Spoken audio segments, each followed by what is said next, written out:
Bonjour les secondes et bienvenue sur Mathez-vous au travail. Où nous en sommes? On vient de finir une partie des fonctions de référence et donc pour changer un petit peu d'ambiance, nous allons passer à autre chose. Je vous avais parlé un petit peu de statistiques d'échantillonnage, mais finalement dans ma progression, je vais revenir sur la notion de droite. Donc nous allons voir les droites du plan. Alors là, je vois déjà des gens qui éteignent la vidéo. Courage, on va faire des petits rappels sur certaines choses.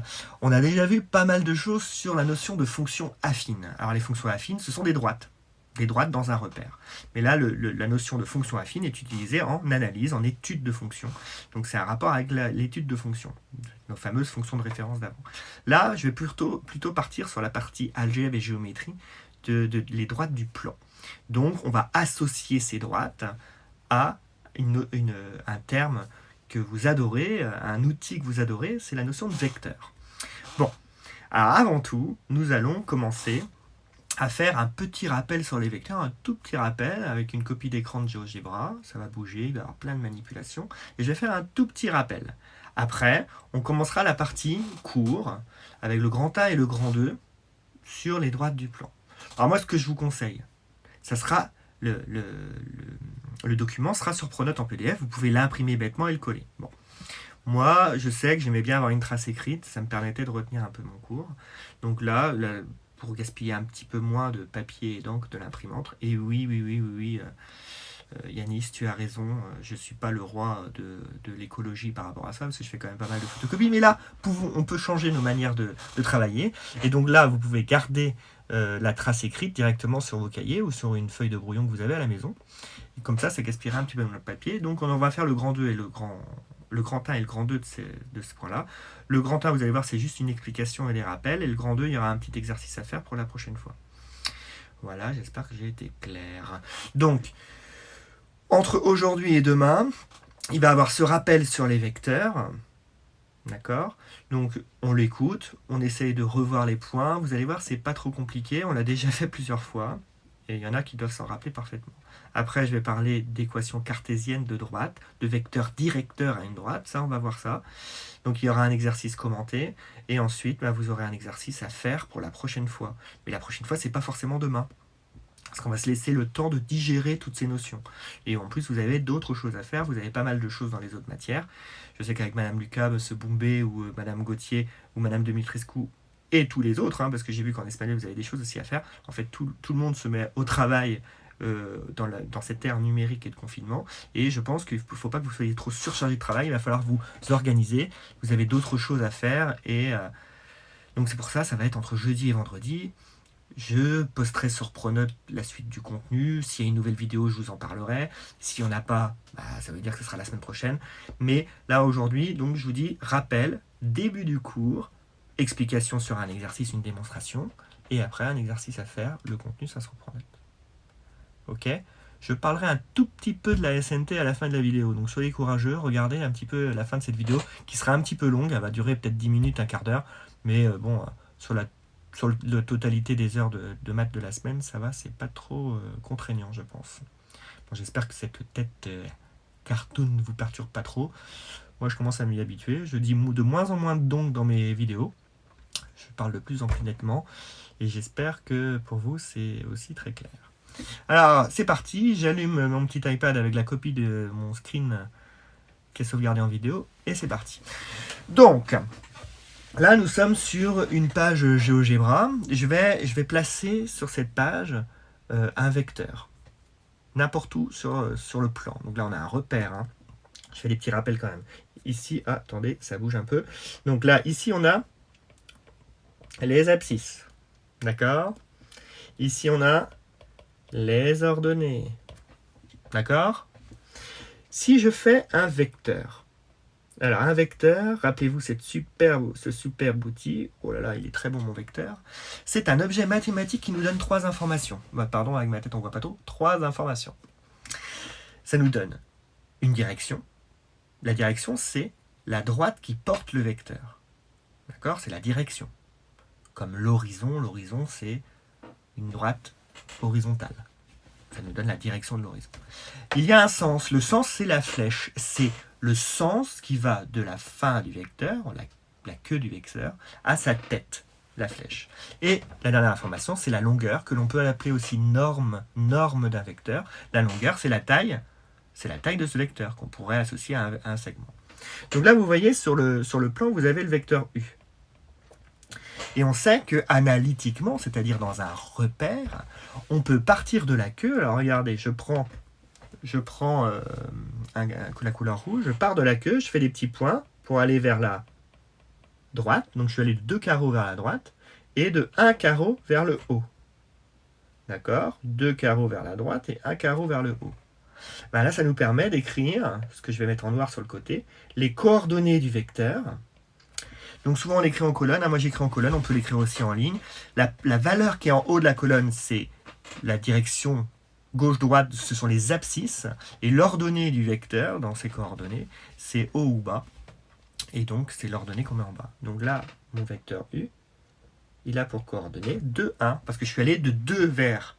Ah pardon, c'est pas pareil sur la vidéo, c'est inversé. Donc je suis allé de 2 vers la droite, et de 1 vers le haut, donc plus 2 et 1. Je mets un deuxième exemple pour ceux qui n'auraient toujours pas compris. Je pars de ce point-là. Alors regardez, je fais un gros vecteur. C'est un vecteur V. Qu'est-ce que j'ai fait?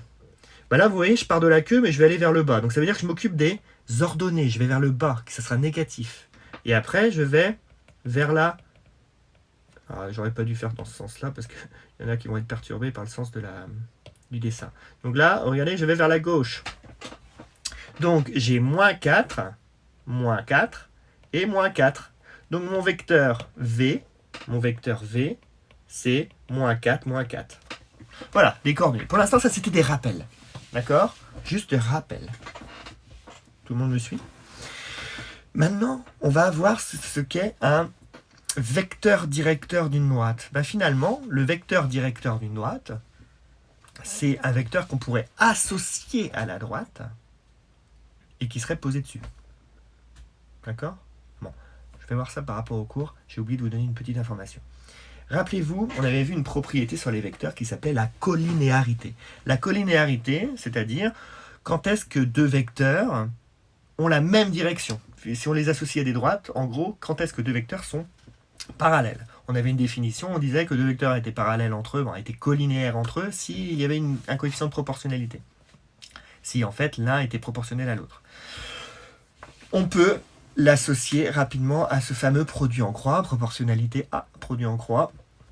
Et donc là ici, par exemple, si je note U, ici, 2, 1. Et V d'un côté, moins 4, 4. Alors regardez, si je fais le produit en croix, qui est comme ça, d'accord? 2 fois moins 4, 2 fois moins 4, moins 1 fois moins 4. Donc là, ça nous fait moins 8 plus 4 égale moins 4. Ah, ce n'est pas égal à 0. Ce n'est pas égal à 0. Donc les vecteurs ne sont pas proportionnels. Et bien donc ils ne sont pas collinéaires. C'est-à-dire qu'ils n'ont pas la même direction. C'est-à-dire qu'ils ne sont pas parallèles. Ok? Regardez bien, vous voyez bien que le vecteur que j'entoure avec celui-ci, sur mon plan, c'est pas du tout parallèle. D'accord? Ils ne sont pas parallèles. Est-ce que tout le monde me suit? Bon, c'est parfait. Donc maintenant, je fais une petite pause. Je vais appuyer sur le petit bouton pause, mais je vais reprendre, je vais revenir directement parce que je vais prendre le document qui va être notre document de lien du cours. Alors c'est reparti. Donc là, j'ai affiché le document droite du plan. Donc là, c'est ce fameux document, vous mettez droite du plan en titre et vous allez commencer, on va faire le grand 1 et le grand 2. Donc, on sait ce que c'est qu'un vecteur, défini par une longueur, une direction, un sens. On a plein d'informations sur ces choses-ci avec les coordonnées. Il faudra revenir sur le chapitre sur les vecteurs pour comment calculer une longueur d'un vecteur. Bon, et ainsi de suite, on va le revoir dans les exercices.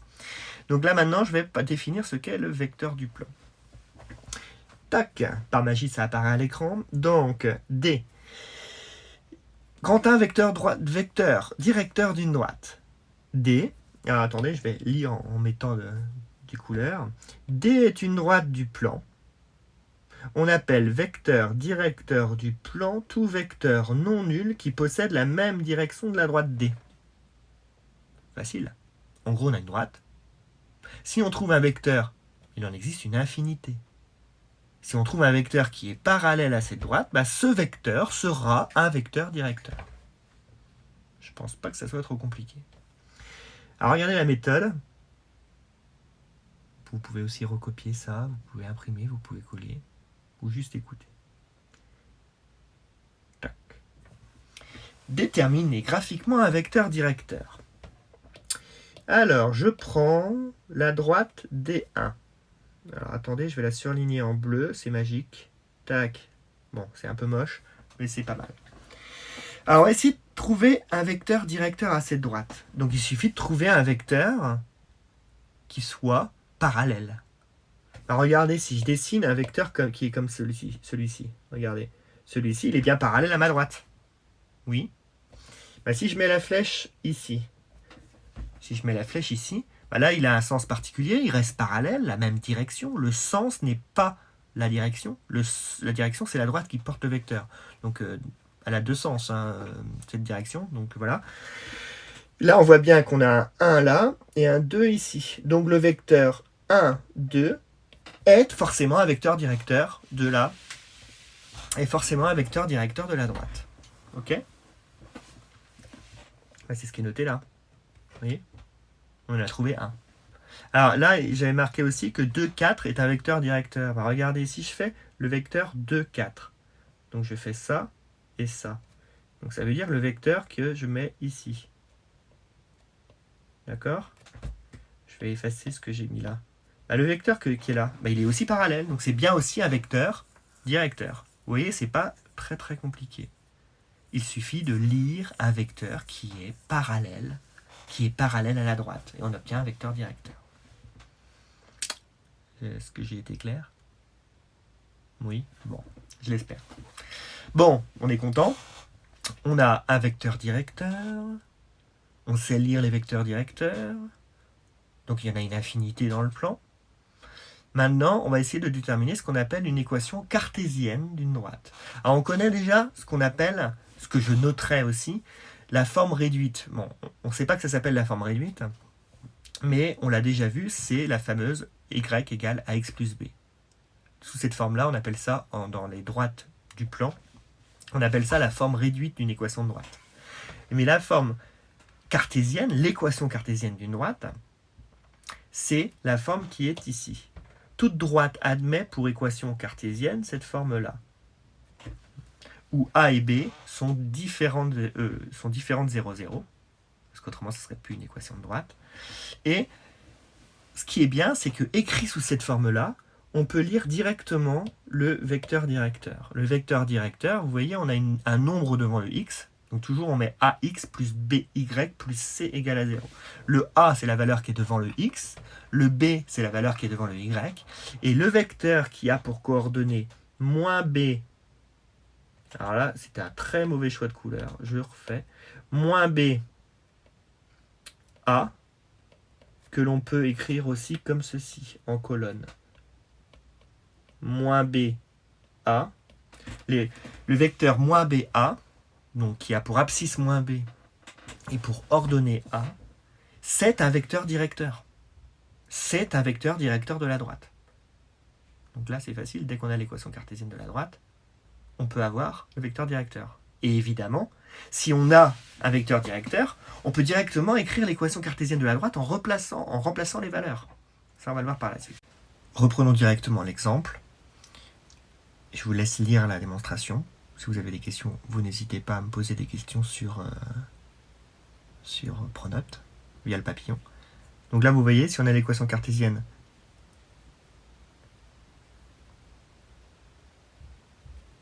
si on a l'équation cartésienne 4x moins 5y moins 1 égale 0, on peut directement retirer, vous voyez, devant le x, on a a égale 4, devant le y, on a moins 5, donc le vecteur directeur 5, on prend l'opposé, moins 5 égale plus 5, donc le vecteur directeur, c'est 5, 4.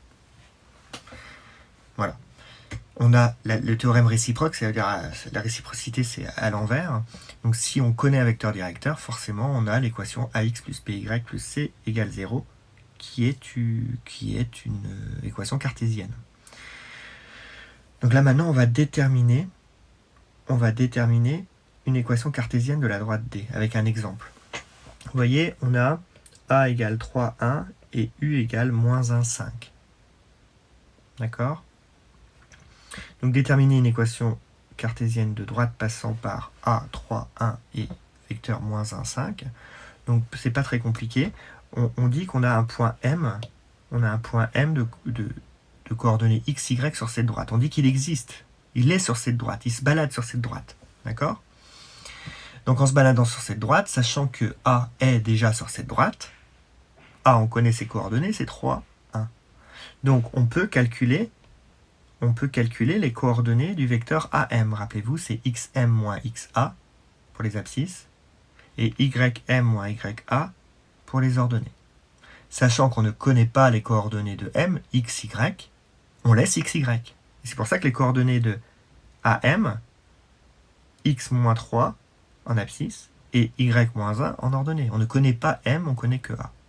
Enfin, on sait que u a pour vecteur directeur, u de coordonnées moins 1, 5 est un vecteur directeur de la droite.